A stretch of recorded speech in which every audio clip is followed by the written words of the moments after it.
All right, this video is about the Suntour SP12 NCX suspension seat post. I have this on my Aventon Pace 3. Now this would work with any bike, any e-bike, any Aventon bike, it doesn't matter what brand, but I wanted to make this video because me and my wife ride our Aventon Pace 3s. Hers is a step through, I have other videos about that. It doesn't really matter, but I'm telling you what, because of this style of bike, this is a cruiser style e-bike, so watch this. When I'm sitting on the bike, notice my weight is not on the handlebars, the weight is on the seat, all right? That's important because with this style of riding, a front fork isn't really going to help you.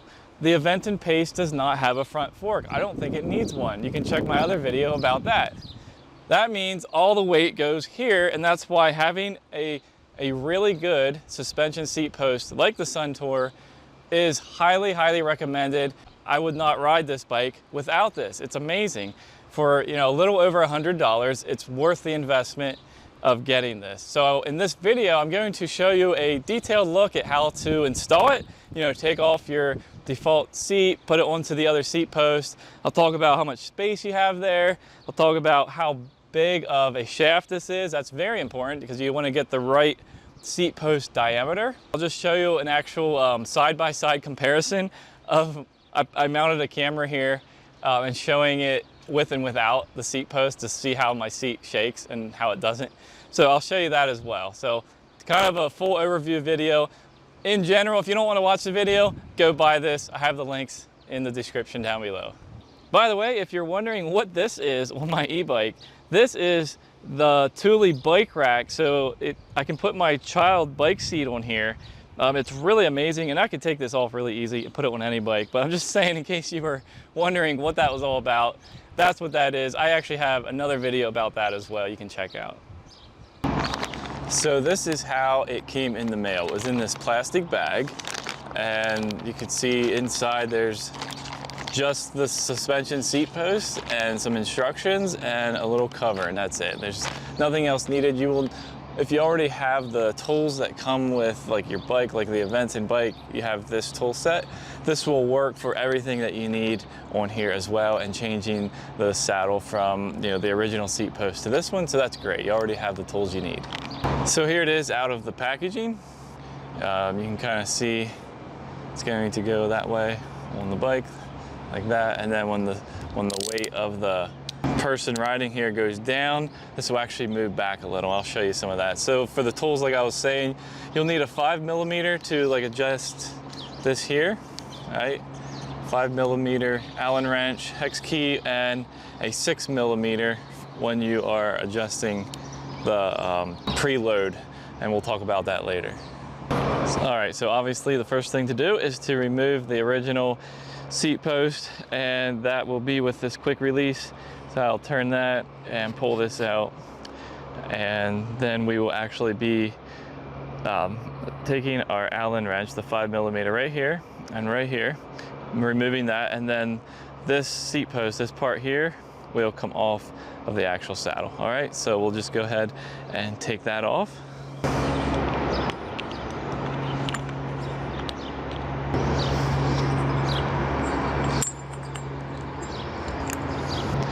So you want to loosen these two screws until there's enough slack that you can slip the seat out of the original seat post. So I don't quite have enough. Then you can actually slide it off the back like that. So we don't need this part anymore. I'm not sure what to do with it, just save it, I guess. But we're not going to be using this. We only want this part now, because now we're going to attach the suspension seat post right onto there. All right, so for this, we need to loosen these two pieces. So each this side and this side will actually both need loosened. They're both independent. And so they will need loosened enough so that this top has enough room to get these bars in there like that.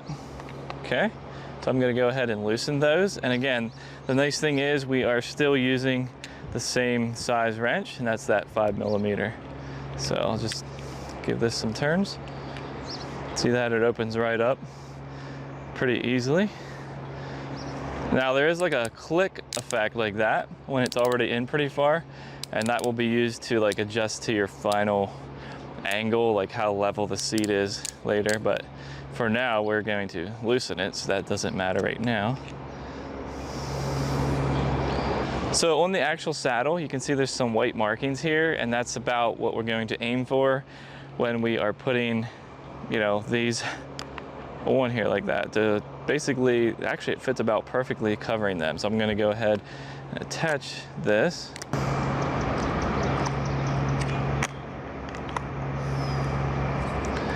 So here's what I mean, it can slide back and forth and just cover up the white markings. So when we put it on here, we don't want to tighten this all the way yet. See, there's still a little movement. It's not so much about the forward and back positioning as it is the angle like this, okay? See how I can adjust that angle and it kind of clicks. So we don't want to fully tighten it yet until we have where we want that, the angle of like how level it is. Now, the other thing to think about, this Suntour name, the logo is on the front, okay? So, and you can kind of see how that works. It's when the weight goes down on this, it's going to go back. So that's really the main thing to keep in mind if you're wondering which direction to put it. You would not want, you know, it wouldn't work this way. It has to be this way. So I hope that's clear enough. Now, I don't know if you know it or not, but this, whatever this is called, this is too large for the new seat post that I bought. In fact, let me just show you that if I would try to put this in here, see that? It's just, it's just not the right size. And I knew that when I purchased it. And let me explain the reasoning. So this size right here, okay, that tube is 30.9 millimeters, okay? 30.9. And that's what the original, you know, Aventon seat post is, 30.9 millimeters. Now, when I went to purchase this Suntour suspension seat post, okay, they do come in some different sizes. But if you try to look for the 30.9, it's going to be a lot more expensive. And when I checked, the shipping was like 15 days longer. And so I decided just to buy the much cheaper 27.2, okay? So 27.2 is what I got. It was much cheaper and the shipping was very fast, and that was all on Amazon. But you can see here, I bought this shim now. This is essential, obviously, now to make it adapt the 30, you can see it on there, the 30.9 to the 27.2, okay?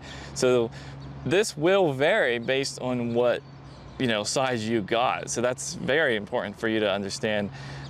Check what size you are buying before you hit order, first of all, and maybe you want to just buy the correct size. Now here's a reason not to.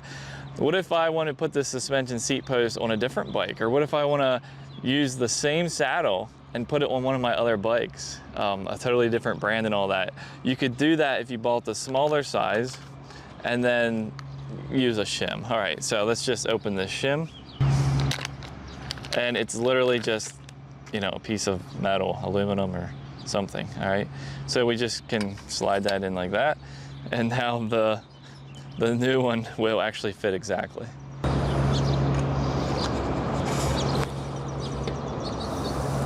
One of the first questions that I get asked is how much distance is there between the very bottom of that, the minimum, you know, distance here that is required for this suspension seat post. You're always going to have a little bit of space. Like on the original one, if I compare this a little bit, okay, it's going to be about there. So you can see the minimum would be right here. So you can't measure from the top. I measured it and it is exactly 3 inches extra. Okay, exactly 3 inches extra. So technically, if you were using the original, this could be all the way down here. Does that make sense? And now it's 3 inches higher, okay? So that distance, 3 inches, okay? The next obvious thing is the angle of this actual saddle here. So I can adjust this. I think I have it too tight. So to adjust the actual angle here, I'm going to need to loosen it. Whoops, there you go. You can see how it kind of like finds spots, like it clicks to. And if you go too far, it'll actually come off. So I should tighten it just a little more. It needs to be loose enough that I can do this, all right, to find where I want it. Now, there's probably someone else who could recommend a better angle than me. I honestly don't know, but I'm just going to, you know, try to make it level. So I don't really know. I'm not an expert on what angle that exactly should be, but I'm just going to eye it up and tighten it where I think it looks level. And once I get on a ride, you know, hey, I can adjust that anytime. Literally anytime you can adjust that. So that's not really the point here. So just like that, I have a seat post. Now we're going to have to talk about the preload, but other than that, you know, that's the assembly, if you want to put it that way. We're also going to talk about how much tension is on that spring initially when we sit on it, and how much bounce it gives up and down when we're riding it. So one final thing here with regards to this, it comes with this cover, and I guess it's just, I don't know, to prevent you from getting your fingers in there, which seems like a good idea. So I'm going to see if I can figure out how to put it on correctly. It looks like it would go this way. Yeah. And looks to me like I'm going to have to really stretch it, because I think it's designed to be very tight. There you go. So that's nice, I guess, or not, depends what you want. All right, so if you want to adjust the pre-tension on this, you take out the seat post, and if you actually look in the end of the barrel, you can see some little notches and indicators there. Basically what you can do, if you turn it, when you're looking at it, when you turn it clockwise, so let's see, I think it's the big wrench. Yeah, it's the largest size one here. If you turn it clockwise, it will tighten it, you know, righty-tighty, right? When you're looking at it. Essentially what you're doing is you're tightening the preload. So you're not really, it's kind of a little misleading. You're not adjusting how well it you know, has the suspension and whatever the term is. It's simply adjusting the preload. Now, if you get on this thing and you notice that when you are going over bumps, you're bottoming out, you're hitting the bottom, you definitely want to adjust the preload. I turned it a little bit. There's a plus and minus. It's kind of one of those things, try it, maybe play around with it and see what you like, but I don't really have any like exact setting that you need to do. I think that is going to depend on just your preference and maybe your weight, things like that. So I want to give you a real world example now of using a suspension seat post versus not. I'm going to have a side-by-side video. You'll be able to see the difference. What I did to do this is my wife's tripod that she puts her camera on here, and you can mount it to anything. Like there's suction cups, and this was wire. You can turn it. You can do like pretty much anything you want to do. This is called Tentacle. I think it was on Shark Tank. But anyway, I'll show you how I did it. Well, I don't know exactly. I had it mounted somehow. I think I had suction cups and the wires. Basically, I had it so that you could see what's going on under the seat, you know, when I'm hitting bumps. So I'm going to show you that now.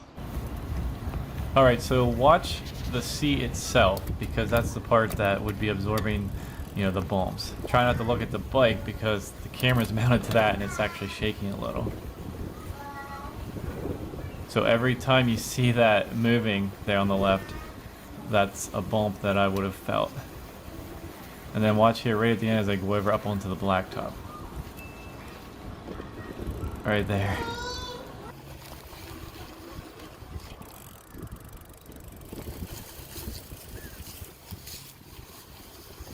All right, hope you enjoyed this video about this Suntour suspension seat post. I think this is the same one that's available under like the Aventon branded, you know, they white labeled it, but it's a Suntour model that they're using. But I have links for a couple different things. Okay, so I mentioned 2 different sizes for the seat post. I'm going to link to both of those, and I'll link to the shim in case you want to use that as well. And I'll also link to that tentacle thing we're using if you're curious. Other than that, again, this is something I highly, highly, highly recommend, especially for the Pace model or any kind of cruiser bike or e-bike. So I hope you enjoy this. I have a bunch of other videos related to this bike and other e-bikes, so go check them out. And I hope you enjoy. We'll see you in the next one.